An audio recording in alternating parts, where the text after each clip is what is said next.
Everyone, welcome to my YouTube channel the Soulful Diary. आज के video में हम बात करेंगे सादत हसन मंटो के वर्क 1919 की एक बात। इससे पहले हमने जितनी भी वीडियोस सादत हसन मंटो की डिस्कस किए उसका लिंक डिस्क्रिप्शन में है। चलिए शुरू करते हैं आज की वीडियो। चलिए अब कहानी को डिस्कस कर लेते हैं। सादत हसन मंटो की कहानी 1919 की एक बात जलियांवाला बाग हत्याकांड पर आधारित एक मार्मिक रचना है, जिसमें एक व्यक्ति ट्रेन में किसी अन्य यात्री को 1919 की घटना के बारे में बताता है। कहानी में एक वैश्या के बेटे की वीरता और शहादत का उल्लेख है, जिसने अंग्रेजों के खिलाफ आवाज उठाई। कहानी बहादुरी और शहादत के साथ साथ उस समय के सामाजिक यथार्थ और वैश्याओं की स्थिति को भी दर्शाता है। मंटो इस घटना के मानवीय पहलुओं को उभारते हैं और बताते हैं कि कैसे साधारण लोग नायक बन जाते हैं। कहानी का सार। कहानी एक ट्रेन यात्रा के दौरान शुरू होती है, जहां एक यात्री दूसरे को 1919 के अमृतसर में हुई घटनाओं के बारे में बताता है। यह कहानी जलियांवाला बाग हत्याकांड की पृष्ठभूमि में रची गई, जो 13 अप्रैल 1919 को हुआ था। कहानी में एक वैश्या के बेटे का उल्लेख है, जो वैश्याओं के बहनों के रूप में अंग्रेजों के खिलाफ खड़ा होता है, जैसे कि कहानी में बताया गया है। मंटो ने न केवल वीरता और शहादत को दर्शाया, बल्कि उस समय के समाज में वैश्याओं की स्थिति और उनके बच्चों की दुर्दशा को भी उजागर किया है। कहानी में मंटो की यथार्थवादी और मार्मिक लेखन शैली का प्रभाव दिखता है, जहां वह घटनाओं के मानवीय और अमानवीय पहलुओं को बारीकी से दर्शाता है। कैरेक्टर्स। सादत हसन मंटो की कहानी 1919 की एक बात के मुख्य पात्र हैं ट्रेन में दो यात्री, एक वैश्या का बेटा और एक कथावाचक, जो खुद भी एक पात्र और कहानी सुना रहे। कहानी इन पात्रों के माध्यम से जलियांवाला बाग हत्याकांड के संदर्भ में बहादुरी, शहादत और समाज में महिलाओं की स्थिति को दर्शाते हैं।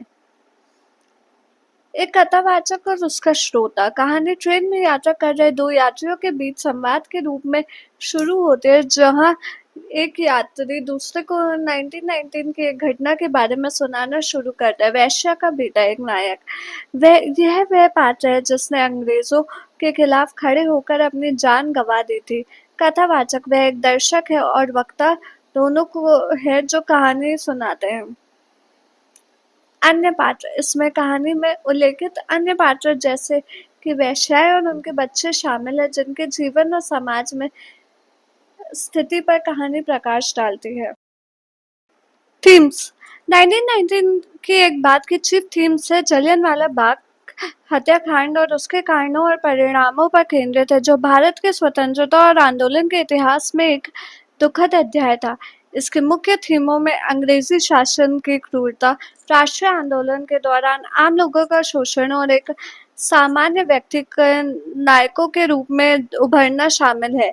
कहानी रोलेट एक्ट के खिलाफ हुए विरोध प्रदर्शनों को भी दर्शाती है। ब्रिटिश शासन की क्रूरता। कहानी ब्रिटिश शासन के अत्याचारों और दमनकारी कानूनों जैसे रोलेट एक्ट के कारण हुए नरसंहार को उजागर करती है। राष्ट्रीय आंदोलन के दौरान आम लोगों का शोषण। यह दर्शाती है कि जैसे राष्ट्रवादी आंदोलन ने सामान्य दोषपूर्ण लोगों को भी नायकों के में बदल दिया, जैसे कि कहानी के केंद्र में थैला कंजर है, जो एक सामान्य व्यक्ति था लेकिन एक शहीद के रूप में उभरा।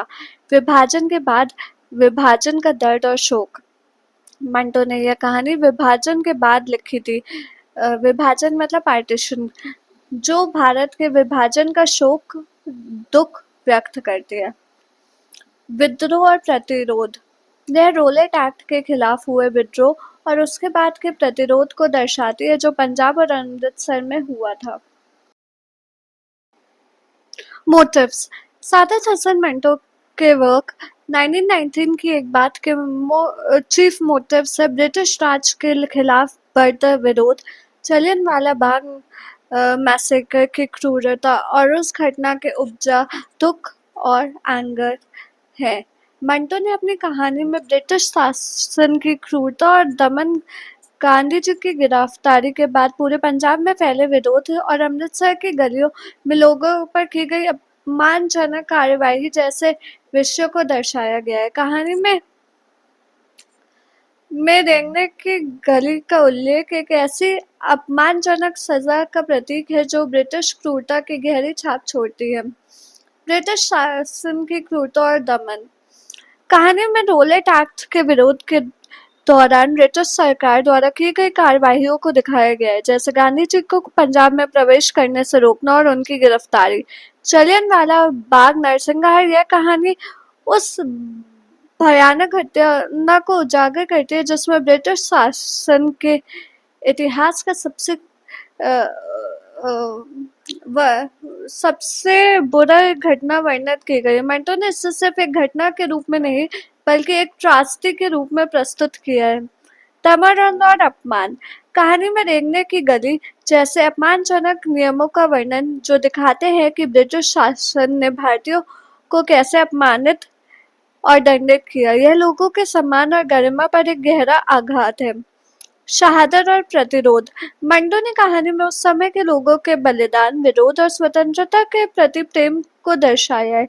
कहानी में वर्णित महिलाएं थायला की बहन जो अपने शहीद भाई की शहादत का बदला लेना चाहती है, जो ब्रिटिश शासन के खिलाफ प्रतिरोध का प्रतीक है।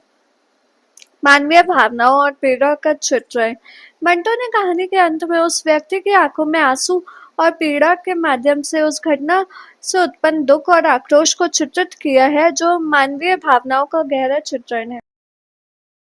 सिंबल्स, सादत हसन मंटो की कहानी 1919 की एक बात में मुख्य प्रतीक है। जलियांवाला बाग हत्याकांड, रॉलेट एक्ट और अमृतसर की वह घटना जिसमें ब्रिटिश शासन का विरोध किया गया था। जलियांवाला बाग हत्याकांड, यह कहानी का केंद्रीय और सबसे भयावह प्रतीक है। यह निर्देश लोगों पर ब्रिटिश सैनिकों द्वारा की गई क्रूरता को दर्शाता है और ब्रिटिश शासन के अन्याय को उजागर करता है।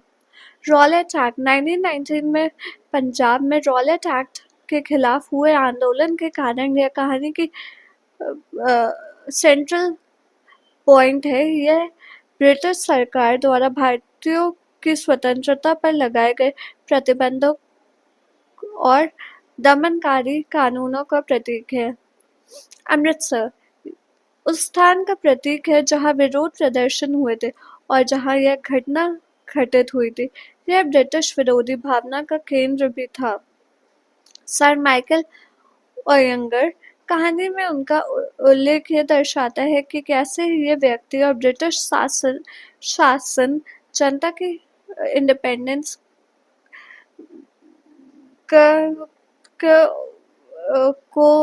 का विरोध करते थे। गांधी जी को पंजाब में प्रवेश से रोकना इसी विरोध शासन का एक उदाहरण है।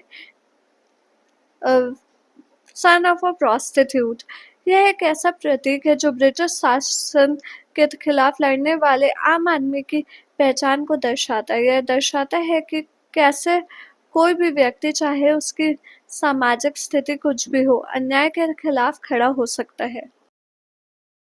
Thank you. आई होप आज की वीडियो आपको पसंद आई। कैसी लगी हमें कमेंट करके बताएं और कोई डाउट्स या सजेशंस है तो वो भी आप कमेंट सेक्शन में ड्रॉप कर सकते हैं। अगर वीडियो अच्छी लगी तो like, share and subscribe to my channel. मिलते हैं कल एक और इन्फॉर्मेटिव वीडियो के साथ शाम 4 बजे। Till then keep watching and keep supporting the Soulful Diary. Thank you.